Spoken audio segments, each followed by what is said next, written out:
record this. So today I was listening to teaching or training, and she was just going on and on and on. And part of it is because she was trying to sell something, which we understand when somebody have a free training or something like that, that's what they're trying to do. But she was making some very valid points, you know what I'm saying? And one of the points that she made was, what freedoms do you need to do what God has for you to do? And when we get up and I used to have this running joke where I would say that my job was actually I would have a running joke that would say that my job was a disruption. That it was a disruption, that if I didn't have to go to work, I would get so much done. I would say that, and people would look at me like, what you mean? And I'm like, when I have to stop and go to work, I feel like the things that God want me to do, the things that I need to do, those are the things that I feel like I can't get done because I have to go to work, and then I spend all day at work, and then when you come home from work, you're tired or whatever, and so you don't get those things done that you feel like you are destined or purpose to do. And so today, in this training, she talked for like it was like a 2.5 hour training where she was supposed to tell you about marketplace ministry. And she talked about all this stuff, and it was a lot of stuff, and a lot of it was convincing that, don't you want to be free, and don't all that. And I'm like, let's get past all of that, because what are what are you saying, and like I said, I was sitting here and I was like, Lord, what am I to take away from this? And he was like, what freedom do you need to do what it is that I've called you to do? Because I haven't gone live in the last, like, I just not felt it. I've just not felt it. I did the event last week, but I haven't felt it to the point where I've written anything in my book. I haven't, you know what I'm saying? I just been kind of like blah. And yesterday I was watching a video, and she was talking about unpacking your emotions. Why do you procrastinate? And part of what she was saying was, it's really procrastination is really emotion based. It's emotion based because most of the time it's something that we don't want to do, something that we're afraid to do or whatever. So we procrastinate, right? And I was like, okay, that explains it. Where and she started talking about, when you dig deeper, part of the problem is you're disheartened. You've done this thing for so long and you feel like it's not effective. And I realized that's exactly what I feel. I'm disheartened because when you put out videos and you get 28 views, my cousin get more views twerking. Not to put her out there, but she get more views twerking. I get 28 views. I'm trying to tell you how to change your life. And don't get me wrong, spiritually, I know that, if one is impacted, then, that's enough. However, and even though I know that, I'm just, having a transparent moment here. I know that if one heart, one life is changed, I'm not a numbers person. I'm not. But it gets disheartening because I've been doing this since 2016. So just imagine if from 2016 you were trying to lose weight and you only lost 5 pounds. It's a weight loss, yes, but you like, I've been doing this since 2016. You know what I'm saying? So I would have thought that I would have more impact or more something, right? Influence something. But yet I put a post up about cake, and people tear me. I mean, they all in. I put a post up about football, or they all in. But I put a post up about relationships. I put a post up about something that will change your life. Crickets. Crickets. And so it's like, God, am I missing something? Did I miss you? Is this my lane? Is this no longer my lane? What is it? Because you get so disheartened. And like I was talking about it last week, that after a while, hope deferred makes the heart sick. So after a while, you just kind of like blah, just blah. And that's where I kind of been with getting on here, I haven't put any videos on YouTube. Like, I teach Sunday school remix and I put that up. But other than that, I haven't taught anything or whatever. And part of it is because I feel like, why? Why? Why am I doing all this? Why? Because I have always, since I was a kid, had a problem with doing things that were not, like, didn't mean anything. When we would when they would say, let's play tug of war. Why? The rope only gonna hold your hand. It's gonna hurt your hand. So I felt like, why? Why would I want to play tug of war? It's gonna leave calluses on your hand. You ain't winning no prize. You ain't helping nobody. Like, you ain't doing nothing. So I don't want to play tug of war. I only wanted to do stuff that I could see how it was helping or benefiting me or somebody else. If I didn't see a benefit, then I felt like, why? I was never like, I know how to play spades, but I was never the person to pick when you are, how some people, they professional, like, they be so serious about it. Don't pick me to be your partner then, because I don't care. Because at the end of the day, what is this doing? Like, unless you gambling, and I don't gamble, so I ain't gambling. But unless you gambling and putting some money on it, what does this? This don't change life. Like, you know what I'm saying? This is a recreational pastime. We just gonna play cards. So when it comes down to, to me, and I'm like, God, I don't know if this is something trying to work in me or out of me. I don't know, but I have found myself to be disheartened because I feel like, for what? Even with the event, like, I have 4 people online, 5 people in person. And I'm like, you know how much I spent on this event, which, don't get me wrong, I would spend it again if that's what God told me to do. Absolutely. And I would do it with a giving and a good heart. Not at all, but I'm like, and I know it was effective for the people that were there, so I get it. I get it. But that doesn't mean it's not disheartening. That doesn't mean it's not disheartening. And so I want to read something to y'all that I had ran into this morning. I read this morning that I really believe God uh gave me. It says, alignment with God is amazing, but can also be painful because it requires change. And often we've become quite comfortable where we are and either don't want to change or fear change. But God sees the end from the beginning. He sees the faith, strength, and reward. So we might cry, but our response has to continue to be, yes, Lord. He never said it would hurt. It wouldn't hurt. He said it wouldn't harm us. And it referenced Jeremiah 29:11. And I totally understand. I totally understand. Because I'm like, okay, God, I've been out in the field for you. Even before 2016, I was. But online, I've been out in the field for you. And people say all of the stuff. Don't get me wrong. Well, he want to see if you faithful over a few things so he can make you. I know all of that. I know all of that spiritually. I don't mind if a person speaks to my spirit when they say those things, but in human nature, we have to be honest about it being hard or hurtful. I don't feel rejected because I feel like if you're not coming for this, either you're not ready for it or you're rejecting God. You ain't rejecting me. But it don't stop it from hurting, because again, for me, it's like, how effective is this? 9 people were there. I'm thankful for the 9 lives. I'm thankful for the impact on the 9 lives. But with as many people as complain every day about this should have been packed out.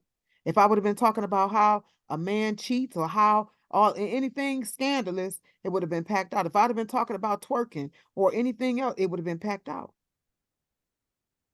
And so ultimately, it comes down to, sometimes we just need to learn how to grieve. We need to learn how to mourn, grieve, whatever you want to call it. We need to learn how to just be in that space and feel it for that moment. Be in the space and feel what you feel for that moment.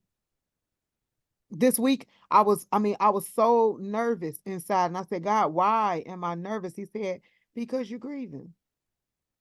And I said, grieving what? He said, because of the changes and the things that I've told you to prepare for, you have to let go of a certain version of yourself. See, for the last 15 to 17 years, you might as well say 17 years, I was to myself, doing what I wanted to do pretty much. Um, I didn't have to answer to nobody. I didn't have to do none of that. I didn't have to be bothered with none of that. But he's like, but now that I'm changing your atmosphere, now that I'm changing your atmosphere, and I desire to merge you with somebody, now you have to let go. See, every yes is a no somewhere, whether we want to admit it or not. If we say yes to heaven, we saying no to hell. If we saying yes to being a better version of ourselves, we're saying no to that old version. If we saying yes to anything we saying yes to, there is a no to it. And in saying no to that thing, sometimes it becomes hard. Why? Because it's alignment with God. It's alignment with God. And so if I'm saying yes to you, God, I'm saying no to something else that I may have been very much comfortable in and with. When I say yes, I'm going to make you the God of my plate. Now I have to say no to me being the person that chose what I want to eat. When God told me that I had to let go of shrimp, lobster, and crab, I cried, y'all. I cried. I was going down the freeway. I was on I-75. I had just passed exit 44. I know exactly where I was on I-75 going south, just past exit 44.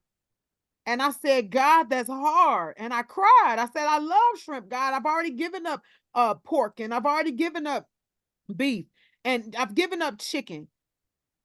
I've given that up. He didn't really say anything about turkey, but I really don't eat a lot of turkey anyway. So, but I was like, I've given up everything you said. Now you want shrimp and lobster and crab. What am I going to eat? And he said fish. And I said, okay, I'll eat fish. But why do I have to give up shrimp? I love it. He said, do you love it more than me? Do you love it more than your generations? Do you love it more than your purpose? Do you love it more than your promise? No, but I still want it. I still want it because I love it. I love it. And sometimes God is like, yeah, you can. That's okay if you love it, but you got to. If you want to align with me and you want the things that you said you wanted from me, you got to align differently. We are preached down heaven. I was listening to a teaching where she said we're preached down heaven about everything except food in the church. The church is the one place. The church is the one place that you can go where they ain't gonna talk about gluttony. They ain't gonna talk about that. Because the church is the place where you meet, greet, and eat. The church is the place where upstairs you will pray about getting rid of diabetes and all of that, and then go downstairs and eat everything that leads to it. That's the only place. That's the place. That's what it has turned into. And yet, it's also the place where you don't have to necessarily heal. You can come in here, and because you have a servant's heart, we're going to promote you on up the chain. So you know how many narcissists go to the church? Why? Because they seek power and position. So them narcissists, a narcissist ain't nothing but a male Jezebel. So narcissists and Jezebel go right to the church. Why? Because that's the one place, as long as you work, ain't nobody going to question whether you've been healed. You ain't got to get healed. We're going to promote you to deacon because you come every week. You come here every week and you be on time and everything. And so you work real good and you got a heart after the Lord. Who said he had a heart after the Lord? Who said she had a heart after the Lord? She got a heart after power. She had a heart after position. She finna cause a church within the church. She finna, he finna usurp your authority. Alignment with God sometimes hurts. It challenges you to give up the thing you don't want to give up. And we have to learn how to appropriately deal with the pain, the disappointment. We have to learn how to deal with it. Otherwise, we deal with something called cumulative grief. It's a real thing. I call it stacked grief. But cumulative grief, many of us are struggling with cumulative grief. That's why we'll pop off real quick. I was talking about that this morning. I was telling somebody, I said, it's not that situation. It's everything that's led up to that situation. And then that one thing happens, and what happened? Boom. And everybody looking at you saying it wasn't even worth all that. But you have no idea. This person been hurting since their parents rejected them. This person been hurting since whatever happened, all the way back there. And they never grieved or mourned properly. And so as a result, they've just stacked it and stacked it and stacked it. And one good day, somebody caught them off guard and boom, they got it all. They got it all the way from when you was 5, all the way from when you was 2, all the way from when you was 6. Since you've been able to realize that your heart was broken, they got it all the way from then. They got it all the way from then. All the way from then. Cumulative grief is real. It's real. And many of us are sitting in it and we have no idea. It's just built up and built up and built up and built up because we think that grief and mourning is really just for lost loved ones. But we don't take into account that divorce, that loss of relationship, that loss of love, that loss of friendship, that loss of a career, that loss of financial status, that all of that, all of it. When I got a divorce, I was broke. I was brokenhearted. Y'all understand me? I was broken, not because of him. I didn't care what he felt. I'm the one who got the divorce, but I was broken hearted because I had broke the heart of God. I had broken God's heart. And I remember my best friend at the time saying, we should throw a divorce party. I said, I will not. I will not celebrate something that God does not, does not, want for us. But I said, I will not. And she said, well, why not? You didn't want him. I said, you missing the point here. I am not grieving just for the divorce. I'm grieving because I miss God. I wasn't ever supposed to marry him. And so not only did I miss God in getting the divorce that he never wanted us to get in the first place, I miss God. And therefore I made a vow when he said, don't even make a vow to me that you make a miss. Don't make a vow. Don't make a vow to me if you ain't going to do what it said. So I made a vow to him, and now I got to break this vow when I wasn't even supposed to marry this person. That's what I'm grieving. But loss of relationship, loss of love, loss of financial status, loss of loved ones, loss of a pet, all of these things. We know what society will tell us, move on, move on. And some of us will think we're doing good in the Lord, blessed and highly favored. No, you numb. You're numb. You just numb to it. You lost so much and so many, and so much. You just numb until one day you can't stop crying and don't know why. The other day I cried so much till my lashes came apart, and I was like, I don't understand this, God. Why? Cleansing, healing. We got to be honest with ourselves. I encourage somebody today to take the time to heal. Take the time to grieve. Don't act like it ain't hurt. You can't get healed when you keep acting like you ain't hurt.